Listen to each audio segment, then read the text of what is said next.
Apenas encontré un dato súper interesante que habla sobre cómo los animales más grandes tienen los espermas más pequeños que los animales más pequeños, pero no solamente es un dato curioso y ya, se trata de una paradoja porque al investigarlo se dieron cuenta de que no tiene nada de sentido.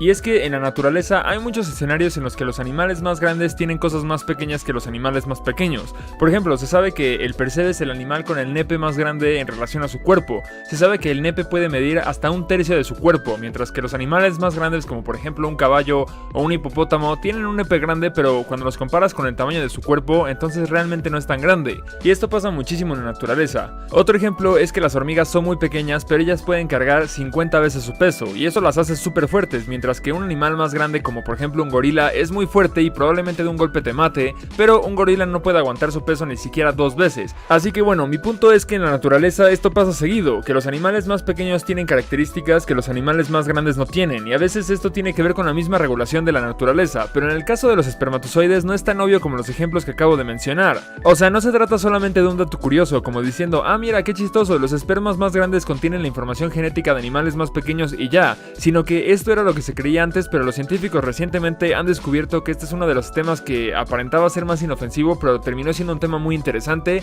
y déjame explicarte por qué. A esto se le llamó la paradoja del esperma, y resulta que la reproducción sexual es de lo más fundamental para un organismo en la Tierra. De hecho, es uno de los 4 pasos más importantes, que son: naces, te suscribes al canal de UFR, te reproduces y mueres. Y en muchísimos casos este proceso necesita células, o sea, los espermas que se pueden meter en una célula de la hembra. En muchísimas especies en el planeta Tierra, el esperma es muchísimo más chico en tamaño que el óvulo. Seguramente alguna vez has visto una de estas imágenes con todos los espermas pequeños alrededor y el óvulo que es más grande esperando ser fecundado. Bueno, pues esto le da una oportunidad al hombre de producir más espermas para que haya más probabilidades de que uno de ellos vaya a fecundar el óvulo, que por cierto deberías sentirte afortunado porque fuiste el esperma que logró fecundar al óvulo entre millones de espermas que competían por llegar al óvulo. Y no importa si eres una mosca, un perro, una ballena o un humano, los espermas siempre tienen la misma función, que es la de meterse al óvulo de la hembra. Pero lo interesante es que la mayoría de las células son muy parecidas entre los animales, no importa si es una ballena o si es una hormiga, casi siempre las células son muy parecidas, pero el esperma son las células más diversas en tamaños y en formas dependiendo del animal del que se esté hablando. Y lo sorprendente de esto es que los espermatozoides parece que se agrandan mientras más pequeños son los animales, y mientras más grande es el animal, más importante es la calidad de espermatozoides en relación a la longitud del esperma.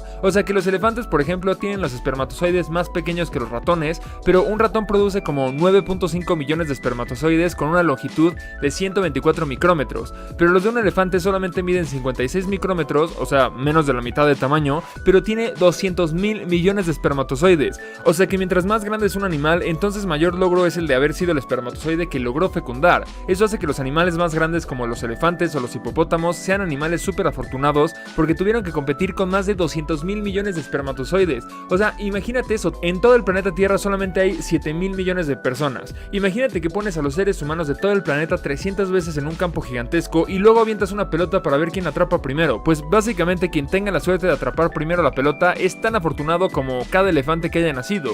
Y para las especies donde las hembras se aparean muchas veces con muchos machos, los espermatozoides compiten entre sí para fertilizar el óvulo, y en los animales pequeños los espermatozoides más grandes parecen tener una ventaja evolutiva, mientras que en los animales más grandes tienen más espermatozoides aunque son más pequeños. Por si te preguntabas a qué me refería con lo de los micrómetros, bueno, esto es una medida para saber cuánto mide un espermatozoide, y es que si los midieras en milímetros o en centímetros, pues, o sea, no podrías conseguir una medida que te dé una idea de cuánto mide. Es por eso que se miden en micrómetros, pero para que te des una idea de cuánto es esto, pues mira, los espermatozoides varían su tamaño de entre 30 micrómetros, que equivalen a 0.03 milímetros, que son el tamaño que tienen los espermatozoides de ballenas, hasta aproximadamente 350 micrómetros, que equivalen a 0.35 milímetros, que estos ya son bastante grandes la verdad, y estos los tiene la zarigüeña de la miel.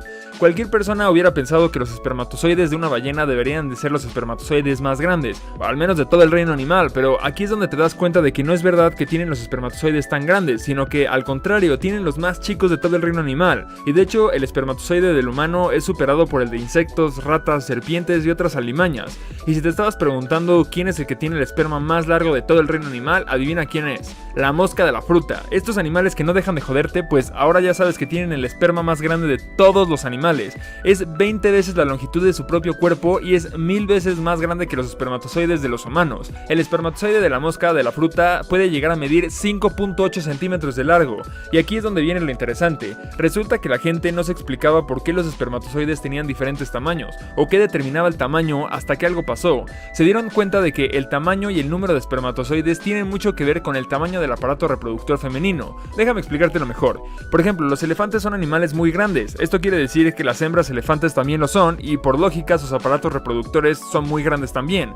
Y esto quiere decir que es más probable que los espermatozoides se pierdan dentro y nunca encuentren el óvulo. Es por eso que se necesita un mayor volumen. Entonces, a nivel evolutivo, los animales más grandes evolucionaron a tener mayor volumen. ¿Y cómo lo hicieron? Pues fácil. Los animales que no tenían cargas muy grandes de espermas, pues simplemente no embarazaban a las hembras, mientras que los animales con cargas más grandes sí embarazaban a las hembras. Entonces solamente los animales con cargas grandes tuvieron hijos, que sus hijos también tenían cargas más grandes, y poco a poco los animales con cargas pequeñas pues se morían sin tener hijos y se extinguieron, y a eso se le llama evolución. Pero por otro lado, los espermatozoides que encuentran a los óvulos en especies más pequeñas no es ningún problema, por lo que ahí es mejor un esperma más largo y que pueda nadar más rápido para poder encontrar el óvulo. Entonces la evolución les dio espermatozoides más pequeños pero que pudieran moverse dentro del aparato reproductor de la hembra sin perderse y más fácil. Pero en el caso de la mosca de la fruta las cosas son diferentes, ya que la mosca macho hace un ovillo, como si fuera una bola de estambre con la cola de su espermatozoide, y este se desenrolla dentro del aparato reproductor de la hembra. O sea, en vez de aventar muchos espermas, más bien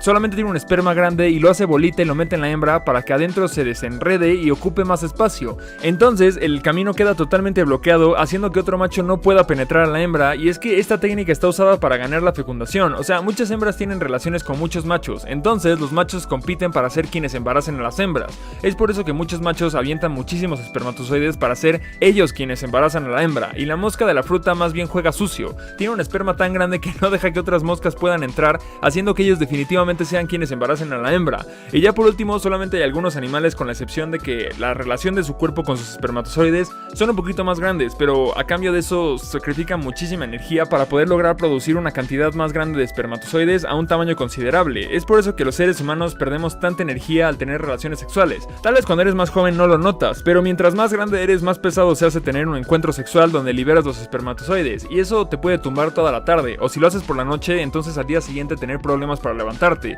Y es que nuestro material genético está tan cargado no solamente en información, sino también en la cantidad que sale, y es por eso que se cree que nosotros podemos ser tan complejos, pero a la vez tener tantas probabilidades de embarazar a las hembras, o bueno, a las mujeres en este caso, lo cual hoy en día hace que sea un problema, porque entonces esto hace que las personas tengan que usar anticonceptivos, porque hoy en día ya no quieres tener hijos como antes se quería, o sea, porque antes era lo que te llevaba a sobrevivir. Hoy más bien lo que te lleva a sobrevivir es no tener hijos para que apenas te alcance para vivir soltero y sin hijos. Qué curioso cómo cambian los tiempos, pero nuestra naturaleza se quedó atascada en la época de los cavernícolas.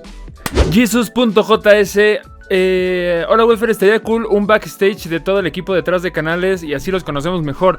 Seleccioné esta pregunta porque les quiero platicar una cosa, y es que estoy pensando en hacer una plataforma en donde ustedes van a poder proponer títulos para los siguientes videos.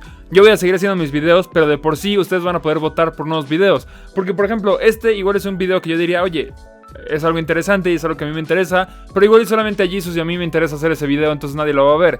Entonces así ustedes van a poder proponer títulos que ni siquiera a mí se me ocurriría grabar, o proponer títulos que estén de moda o lo que sea. Entonces ya estoy preparando eso, estoy poniéndolo en la página de Wefere para que ustedes puedan proponer temas, y así a la próxima vez que me propongan un tema como este, sepa si neta es un buen video o no, y si hacerlo o no. Pero sí, algún día probablemente haga algo relacionado con el backstage de Wefere y con los canales y todo eso, pero bueno, solamente quería aprovechar para decir eso.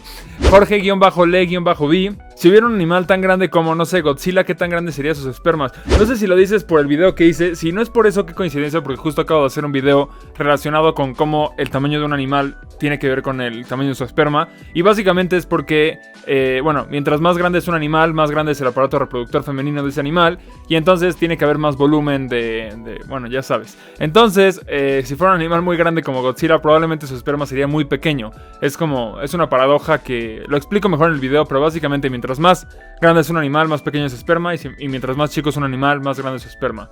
Deberías de verlo si es que no lo has visto, y si viste el video y me estás preguntando eso, creo que no pusiste suficiente atención en el video, amigo Jorge. Luego, Isaac Morales 007. Hola, Wefre. Mi pregunta es ¿por qué soñamos con un familiar que recién falleció?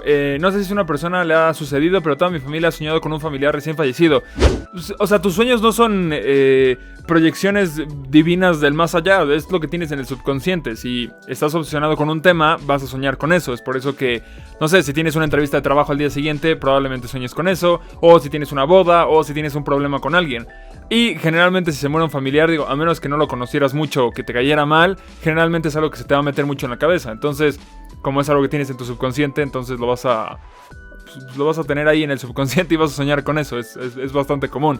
Pero bueno, suscríbete a mi canal, suscríbete a Wefre Cagas y mándame cosas a mi nueva dirección. Ahí sí me puedes mandar lo que quieras y nos vemos en el próximo video. Bye.